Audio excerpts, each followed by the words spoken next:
ನಮಸ್ಕಾರ ವೀಕ್ಷಕರೇ, ನೀವು ನೋಡ್ತಾ ಇದ್ದೀರಾ UK TV ಕರ್ನಾಟಕ. ಇದು ನಿಮ್ಮ ಧ್ವನಿ. ನಾನು ಶಿವಲಿಂಗ್ ಗೊಂಬಿಗುಡ್ಡ. ಆತ್ಮೀಯ ವೀಕ್ಷಕರೇ, ತಾವೆಲ್ಲರೂ ಕೂಡ ನಿನ್ನೆಯಿಂದ ಒಂದು ಸುದ್ದಿಯನ್ನು ನೋಡ್ತಾ ಇದ್ದೀರಿ. ಈ ರಾಜ್ಯದಲ್ಲಿ ಜೋಕರ್ ಅಂತಲೇ ಹೇಳ್ಬೋದು. ಎಲ್ಲರೂ ಅವ್ರನ್ನ ಹಿಂದೂ ಫೈರ್ ಬ್ರ್ಯಾಂಡ್ ಅಂತ ಕರಿತಾ ಇದ್ರು. ತದನಂತರ BJPಯಿಂದನೇ ಅವರನ್ನು ಉಚ್ಚಾಟನೆಗೊಳಿಸಿ ಈಗ ಬೀದಿ ಅಲಿತಾ, ಮೊದಲೆಲ್ಲ BJPಯಲ್ಲಿ ಅಧಿಕಾರವನ್ನು ಗಿಟ್ಟಿಸ್ಕೊಳ್ಳಿಕ್ಕೆ, BJPಯಲ್ಲಿ ಪ್ರಭಾವವನ್ನು ಹೊಂದಲಿಕ್ಕೆ ಮುಸ್ಲಿಮರನ್ನು ಬೈಬೇಕು, ಮುಸ್ಲಿಮರನ್ನ ಬೈದ್ಬಿಟ್ರೆ ನಾನು BJPಯಲ್ಲಿ ದೊಡ್ಡ ನಾಯಕ ಆಗಿಬಿಡ್ತೀನಿ ಅಂತೇಳಿ ಒಂದು ವಿಚಾರವನ್ನು ಇಟ್ಕೊಂಡಿದ್ರು. ಯಾರಂತ ನಿಮ್ಗೆ ಗೊತ್ತೇ ಇರ್ಬೋದು.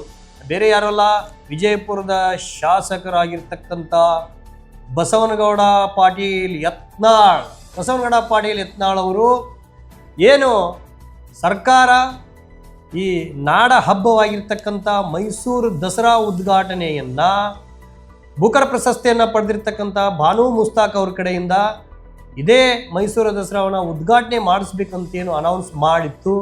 ಅಲ್ಲಿಂದ ಶುರುವಾಯಿತು ನೋಡಿ ಪರ ಮತ್ತು ವಿರೋಧ. ಸೆಕ್ಯುಲರ್ ಕಂಟ್ರಿ, ಜಾತ್ಯತೀತ ರಾಷ್ಟ್ರ ಅಂತ ಬಾಯಲ್ಲಿ ಮಾತ್ರ ಹೇಳ್ತಾ ಇದ್ದೀವಿ. ಆದರೆ ಇಷ್ಟೊಂದು ಜಾತಿವಾದ, ಧರ್ಮದ ಅಮಲನ್ನು ತಲೆಗೆ ಏರಿಸಿಕೊಂಡು ಇಡೀ ದೇಶವನ್ನು, ರಾಜ್ಯವನ್ನು, ಜಾತಿಗಳನ್ನು, ಧರ್ಮವನ್ನು ಒಡೆದು ಅಖಂಡ ಭಾರತ ಅಂತ ಇವರೇ ಹೇಳ್ತಾರೆ. ಹೇಳೋದು BJP ಅವರು ಅಖಂಡ ಭಾರತ. ಏನು ಅಖಂಡ ಭಾರತ ಅಂತಂದರೆ ಎಲ್ಲರನ್ನು ಒಗ್ಗೂಡಿಸ್ಕೊಂಡು ಹೋಗಬೇಕು, ಅದು ಅಖಂಡ ಭಾರತ. ಎಲ್ಲರನ್ನು ಒಡೆದಲ್ಲ. ಇಷ್ಟು ದಿನ ಬರೀ ಮುಸಲ್ಮಾನರ ವಿಚಾರದಲ್ಲಿ ಖ್ಯಾತಿ ತೆಗೆತಿರ್ತಕ್ಕಂಥ ಬಸವನಗೌಡ ಪಾಟೀಲ್ ಯತ್ನಾಳ್ ಅವರು ನಿನ್ನೆ ಮಾಧ್ಯಮದ ಮುಂದೆ ಹೇಳಿಕೆಯನ್ನು ನೀಡುವಾಗ ಸಿದ್ದರಾಮಯ್ಯನಿಗೆ ಹುಚ್ಚಿಡಿದಿದೆ. ಸಿದ್ದರಾಮಯ್ಯ ಹಿಂದೂ ಧರ್ಮದ ಸನಾತನ ಧರ್ಮವನ್ನು ಅವಮಾನಿಸ್ತಾ ಇದ್ದಾರೆ. ಬಾನು ಮುಸ್ತಾಕ್ ಅವರನ್ನು ದಸರಾ ಉದ್ಘಾಟನೆ ಅವ್ರ ಕಡೆಯಿಂದ ಮಾಡಿಸಬಾರದು ಅಂತಕ್ಕಂಥ ಹೇಳಿಕೆಯನ್ನು ಕೊಟ್ಟರು.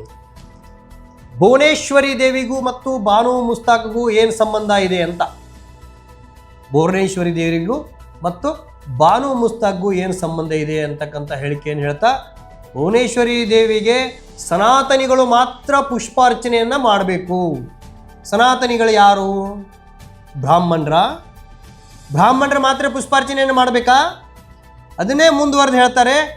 ಆ ಭುವನೇಶ್ವರಿ ದೇವಿಗೆ ಸನಾತನಿಗಳನ್ನ ಬಿಟ್ಟು ಈ ಮುಸ್ಲಿಂ ಮಹಿಳೆ ಅಲ್ಲ, ಸಾಮಾನ್ಯ ದಲಿತ ಮಹಿಳೆಯು ಕೂಡ ಆ ಉದ್ಘಾಟನೆಯನ್ನು ಮಾಡುವಂಗಿಲ್ಲ, ಭುವನೇಶ್ವರಿಗೆ ಪುಷ್ಪಾರ್ಚನೆಯನ್ನು ಮಾಡಬಾರದು ಅಂತಕ್ಕಂಥ ಹೇಳಿಕೆಯನ್ನು ಕೊಡುವುದರ ಮುಖಾಂತರ ಏನು ಇಡೀ ಕರ್ನಾಟಕದಲ್ಲಿ ಫೈರ್ ಬ್ರ್ಯಾಂಡ್ ಹೋಗಿ ಜೋಕರ್ ಅಂತ ಕರಿತಾ ಇದ್ರಲ್ಲ ಬಸವನಗೌಡ ಪಾಟೀಲ್ ಯತ್ನಾಳ್ ಅವರೇ, ನಿಜವಾಗ್ಲೂ ನೀವು ಜೋಕರೇ.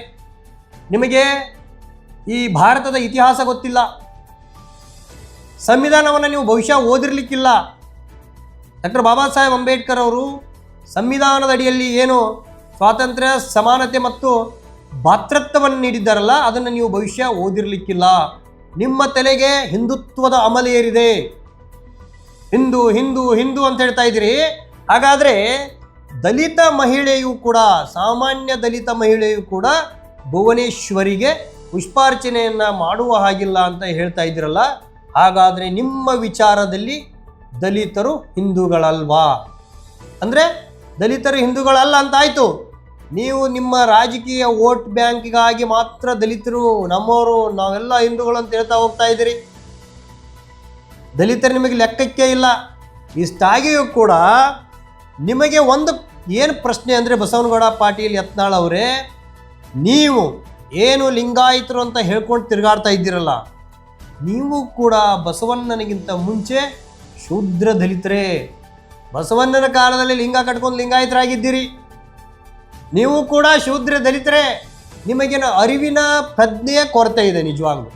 ಬಹುಶಃ ಇವ್ರನ್ನ ಯಾವುದಾದ್ರೂ ಮೆಂಟಲ್ ಹಾಸ್ಪಿಟ್ಲಿಗೆ ಏನೋ ಸೇರಿಸ್ಬೇಕಾಗುತ್ತೆ ಅನ್ಸ್ಕೋತೀನಿ ನಾನು. ನಿಜವಾಗ್ಲೂ ಅರಿವಿನ ಪ್ರಜ್ಞೆಯ ಕೊರತೆ ಇದೆ.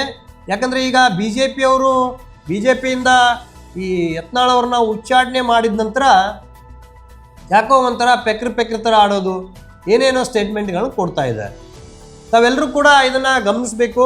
ನಾವು ತೀವ್ರವಾಗಿ ಈ ಹೇಳಿಕೆಯನ್ನು ಖಂಡಿಸ್ತೀವಿ. ಯಾಕಂದರೆ ಈ ಭಾರತ ದೇಶ ಜಾತ್ಯತೀತವಾದಂಥ ರಾಷ್ಟ್ರ. ಈಗಾಗಲೇ ಸಿದ್ದರಾಮಯ್ಯನವರು ಹೇಳಿದ್ದಾರೆ, ಇದು ಬರೀ ಒಂದು ಧರ್ಮದ ಕಾರ್ಯಕ್ರಮವಲ್ಲ, ಇದು ನಾಡ ಹಬ್ಬ, ಇದು ಕರ್ನಾಟಕದ ಹಬ್ಬ, ಇದು ಕನ್ನಡ ತಾಯಿಯ ಹಬ್ಬ. ಈ ಕನ್ನಡ ತಾಯಿಯ ಹಬ್ಬದಲ್ಲಿ ಇಡೀ ಕರ್ನಾಟಕದಲ್ಲಿ ಎಲ್ಲ ಜಾತಿ ಧರ್ಮದವರೆಗೂ ಅವಕಾಶ ಇದೆ. ಇದು ಯಾವುದೋ ಒಂದು ನಿಮ್ಮ ಒಂದು ಕೇರಿಯ, ನಿಮ್ಮ ಸನಾತನವಾದದ ಕೇರಿಯ ಯಾವುದೋ ಒಂದು ಕೇರಿಯ ಗಣಪತಿ ಸಾಂಸ್ಕೃತಿಕ ಕಾರ್ಯಕ್ರಮ ಅಂತ ಹೇಳ್ತಿರಲ್ಲ, ಆ ಹಬ್ಬ ಅಲ್ಲ ಇದು. ಇದು ಮೈಸೂರು ದಸರಾ ತಲತಲಾಂತರ ವರ್ಷಾಂತರಗಳಲ್ಲಿ ನಡ್ಕೊಂಡು ಬಂದಿರೋದು.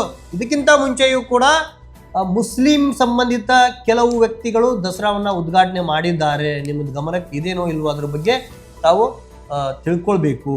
ಇದೆಲ್ಲ ಆದ ನಂತರ ನಾನು ಕೆಲವೊಂದಿಷ್ಟು ವಿಚಾರಗಳನ್ನ ಹೇಳಲಿಕ್ಕೆ ಬಯಸ್ತೀನಿ.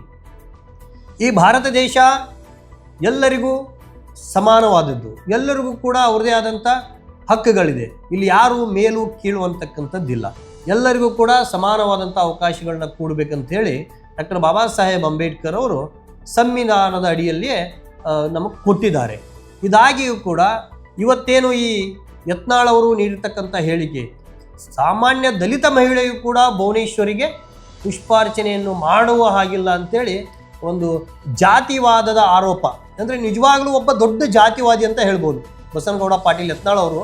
ನಿಜವಾಗ್ಲೂ ದೊಡ್ಡ ಜಾತಿವಾದಿ ನೀವು. ಬರೀ ಬಾಯಲ್ಲಿ ಮಾತ್ರ ಹಿಂದೂ ಜಪ, ಓಟ್ ಓಟ್ಗಾಗಿ ಏನು ಬೇಕಾದರೂ ಮಾಡ್ಲಿಕ್ಕೆ ರೆಡಿ ಇದ್ದೀರಲ್ರಿ. ಭುವನೇಶ್ವರಿ ತಾಯಿ ಅಂತ ಹೇಳ್ತೀರಿ, ದಲಿತರಿಗೆ ಹಕ್ಕಿಲ್ಲ ಅಂತ ಹೇಳ್ತೀರಿ. ಯಾಕೆ ದಲಿತರು ಈ ಕರ್ನಾಟಕ ರಾಜ್ಯದಲ್ಲಿ ಬದುಕ್ತಾ ಇಲ್ವಾ? ಕರ್ನಾಟಕಕ್ಕೆ ದಲಿತರ ಕೊಡುಗೆ ಇಲ್ವೇನ್ರಿ ಯತ್ನಾಳ್ ಅವರೇ? ಏನು ಮಾತನಾಡ್ತಾ ಇದ್ದೀರಿ? ನಿಮ್ಮದು ನಾಲಿಗೆ ಹರಿಬಿಡ್ತಾ ಇದ್ದೀರಿ, ಜಾಸ್ತಿ ನಾಲಿಗೆ ಹರಿಬಿಡ್ತಾ ಇದ್ದೀರಿ. ಅದರಲ್ಲೂ ಈಗ BJPಯಲ್ಲಿ ಆಮೇಲೆ ಈ ಯತ್ನಾಳ್ ಅವರ ಫಾಲೋವರ್ಸ್ ಆಗಿರ್ತಕ್ಕಂಥ ದಲಿತರಿಗೆ ನಾಚಿಕೆ ಮಾನ ಮರ್ಯಾದೆನೇ ಇಲ್ಲ. ಹಂಗೆ ಜೈಕಾರ ಹಾಕೊಂಡು ಅವರಿಂದ ಓಡಾಡ್ತಾ ಇರ್ತೀರಿ. ಯಾಕ್ರಿ ಈ ರೀತಿಯಾಗಿ ದಲಿತ ಮಹಿಳೆಗೆ, ಮುಸ್ಲಿಮ್ಗಲ್ಲ, ಈಗ ಮುಸ್ಲಿಮರಂತೂ ಅವರು ಕೆಂಡ ಕಾರ್ತಾ ಇದ್ದಾರೆ ಬಿಡಿ. ಅವ್ರದ್ದು ನಿಜವಾಗ್ಲೂ ಇರೋದು ಮುಸ್ಲಿಮರ ಹೆಗಲ ಮೇಲೆ ಬಂದೂಕನ್ನ ಇಟ್ಟು ದಲಿತರಿಗೆ ಹೊಡೆಯೋದು. BJP ಪಕ್ಷದ ಸಿದ್ಧಾಂತ ಇದು. ಅವರು ಬಾಯಿಂದ ಬರ್ತಾ ಇದ್ದಾವೆ ಇವಾಗ ಒಂದೊಂದು. ಅದನ್ನ BJPಯಲ್ಲಿ ಇರ್ತಕ್ಕಂಥ ದಲಿತ ಯುವಕರು ಮುಖಂಡರು ಅರ್ಥ ಮಾಡ್ಕೋಬೇಕು. ಹೇಳಿದ್ರೆ ಹೇಳ್ಬಿಡೋದು, ನಾವು BJPಯಿಂದ ಉಚ್ಚಾಟನೆಗೊಳಿಸಿದ್ದೀವಿ ಅವ್ರನ್ನ ಅಂತ. ಎಲ್ಲಿಗೆ ಬಂದು ನಿಲ್ತಾ ಇದ್ದೀರಿ? ಇದು ಎಲ್ಲಿಗೆ ಬಂದು ನಿಲ್ತಾ ಇದೆ? ನೀವು ನಿಮ್ಮ ಹೇಳಿಕೆಯನ್ನು ವಾಪಸ್ ತಗೋಬೇಕು ಯತ್ನಾಳ್ರವರೇ. ಇಲ್ಲದಿದ್ರೆ ಇಡೀ ಕರ್ನಾಟಕ ರಾಜ್ಯಾದ್ಯಂತ ಎಲ್ಲ ದಲಿತ ಪರ ಸಂಘಟನೆಗಳಿಂದ ನಿಮ್ಮ ಮನೆಯನ್ನು ಮುತ್ತಿಗೆ ಹಾಕ್ತಕ್ಕಂಥ ಕೆಲಸ ಆಗಬೇಕಾಗತ್ತೆ. ಯಾಕ್ರಿ ದಲಿತರ ಮೇಲೆ ಈ ರೀತಿಯ ತಾರತಮ್ಯ? ಹಕ್ಕಿಲ್ವಾ? ಸಾಮಾನ್ಯ ದಲಿತ ಮಹಿಳೆಗೂ ಭುವನೇಶ್ವರಿಯ ಮೇಲೆ ಪುಷ್ಪಾರ್ಚನೆ ಮಾಡಲಿಕ್ಕೆ ಯೋಗ್ಯತೆ ಇಲ್ಲ, ಅರ್ಹತೆ ಇಲ್ಲ. ಮಾಡು ಸನಾತನಿಗಳೇ ಮಾಡಬೇಕು. ಸನಾತಿಗಳೇ ಏನು ಮೇಲಿಂದ ಉದುರಿ ಬಂದಿದ್ದಾರಾ? ಯಾಕೆ ಅವ್ರ ತಾಯಿ ಹೊಟ್ಟೆಯಿಂದ ಜನಿಸಿಲ್ವಾ? ಬೇರೆ ಕಡೆಯಿಂದ ಏನಾದರೂ ಉದುರಿದಾರಾ? ಅವರು ಸನಾತನಿಗಳು ಎಲ್ಲರ ಹಾಗೆ ಹೊಟ್ಟೆಗೆ ಅನ್ನ ತಿನ್ನೋದನ್ನು ಬಿಟ್ಟು ಬೇರೆ ಏನಾದರೂ ತಿಂತಾರಾ? ಹಾಗಾದರೆ ನೀವು ಜಪಿಸ್ತಕ್ಕಂಥ ಹಿಂದೂ ನಾವೆಲ್ಲ ಒಂದು ಅಂತಕ್ಕಂಥದ್ದು ಬರೀ ಬೂಟಾಟಿಕೆ, ಸುಳ್ಳು. ಇವೆಲ್ಲದಕ್ಕೂ ನೀವು ಉತ್ತರ ಕೊಡಬೇಕು. ಬಸವನಗೌಡ ಪಾಟೀಲ್ ಯತ್ನಾಳ್ರವರೇ, ನೀವು ಎಲ್ಲದಕ್ಕೂ ಕೂಡ ಉತ್ತರವನ್ನು ಕೊಡಬೇಕಾಗ್ತದೆ. ನೀವೇನು ಇಲ್ಲಿವರೆಗೂ ಮುಸ್ಲಿಮರ ವಿಚಾರಕ್ಕೆ ಕೆದಕ್ತಾ ಇದ್ರಿ, ಕೆಂಡವನ್ನು ಕಾರ್ತಾ ಇದ್ರಿ, ಈಗ ದಲಿತರ ವಿಚಾರಕ್ಕೂ ಬಂದಿದ್ದೀರಿ. ಹಿಂದೆ ಬಾಬಾ ಸಾಹೇಬ್ರ ವಿಚಾರದಲ್ಲೂ ನೀವು ಖ್ಯಾತಿ ತೆಗೆದಿದ್ದೀರಿ, ಮಾತನಾಡಿದ್ದೀರಿ. ನಿಮ್ಮ ಮನಸ್ಸಿನಲ್ಲಿ ಇರ್ತಕ್ಕಂಥ ಗಲೀಜು ಒಂದೊಂದಾಗಿ ಹೊರಗೆ ಬರ್ತಾ ಇದೆ. ಒಬ್ಬ ಸಾಮಾನ್ಯ ದಲಿತ ಮಹಿಳೆ ಅಂತ ನೀವು ವ್ಯಾಖ್ಯಾನಿಸ್ತೀರಲ್ಲ, ಏನು ಸಾಮಾನ್ಯ ದಲಿತ ಮಹಿಳೆ ಅಂದರೆ ಏನು? ಹಂಗಾದರೆ ನೀವು ಬಹಳ ದೊಡ್ಡ ಪುಟಗೋಸಿ ಪುಡಾರಿಗಳ ನೀವು? ಏನು ನೀವು? ನಿಮ್ಮ ಶಾಸಕ ಸ್ಥಾನ ಕೂಡ ಈ ದೇಶದ ಜನ, ಈ ರಾಜ್ಯದ ಜನ, ನಿಮ್ಮ ಕ್ಷೇತ್ರ ಜನ ನೀಡಿರ್ತಕ್ಕಂಥ ಭಿಕ್ಷೆ. ನೀವು ಇವತ್ತೇನು ಶಾಸಕರಾಗಿದ್ದೀರಿ, ಕೇಂದ್ರ ಸಚಿವರಾಗಿದ್ದೀರಿ, ಅದೆಲ್ಲದೂ ಕೂಡ ಇದೇ ದಲಿತ ಸಮುದಾಯದ ನಮ್ಮ ತಂದೆ ಡಾಕ್ಟರ್ ಬಾಬಾ ಸಾಹೇಬ್ ಅಂಬೇಡ್ಕರ್ ಅವರು ಹಾಕಿರ್ತಕ್ಕಂಥ ಭಿಕ್ಷೆ. ಇದೇ ದಲಿತ ಸಮುದಾಯದ ಬಾಬಾ ಸಾಹೇಬ್ ಅಂಬೇಡ್ಕರ್ ಅವರ ಭಿಕ್ಷೆಯಲ್ಲಿ ನೀವು ಬದುಕ್ತಾ ಇದ್ದೀರಿ. ದಲಿತ ಸಮುದಾಯದ ಬಗ್ಗೆ ನೀವು ಈ ರೀತಿಯಾಗಿ ಹೇಳಿಕೆಯನ್ನು ಕೊಡ್ತಾ ಇದ್ದೀರಿ.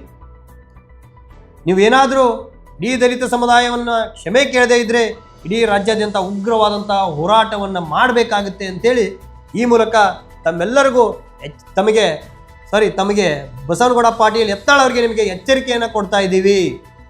ಕ್ಷಮೆಯನ್ನು ಯಾಚಿಸಲೇಬೇಕು. ನೀವು ಇಡೀ ದಲಿತ ಸಮುದಾಯಕ್ಕೆ ಕ್ಷಮೆ ಯಾಚಿಸಬೇಕು.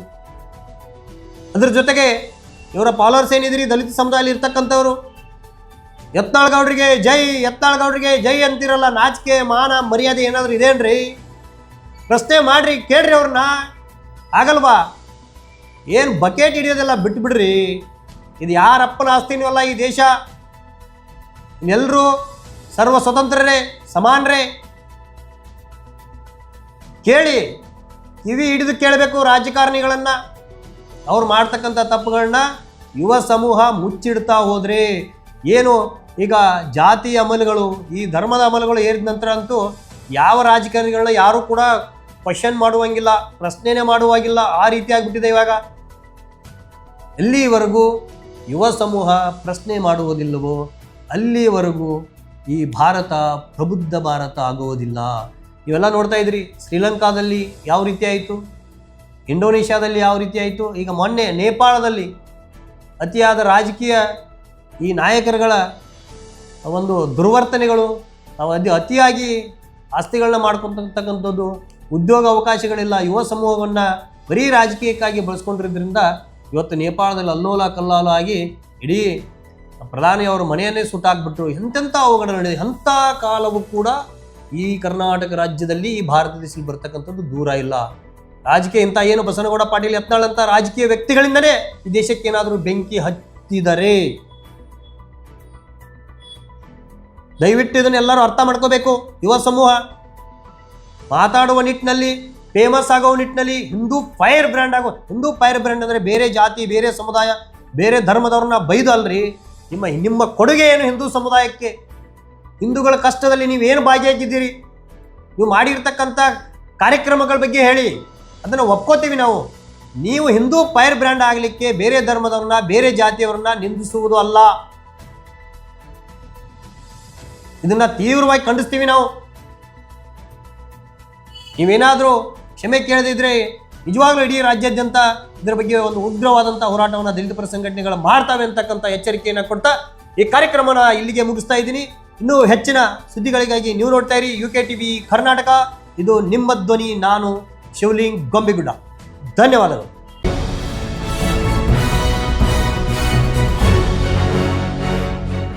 ನಿರ್ಭೀತಿ, ನಿಷ್ಪಕ್ಷಪಾತ, ನಿಖರವಾದ ಸುದ್ದಿಗಳಿಗಾಗಿ ನೀವು ನೋಡ್ತಾ ಇರಿ UKTV ಕರ್ನಾಟಕ. ಇದು ನಿಮ್ಮ ಧ್ವನಿ.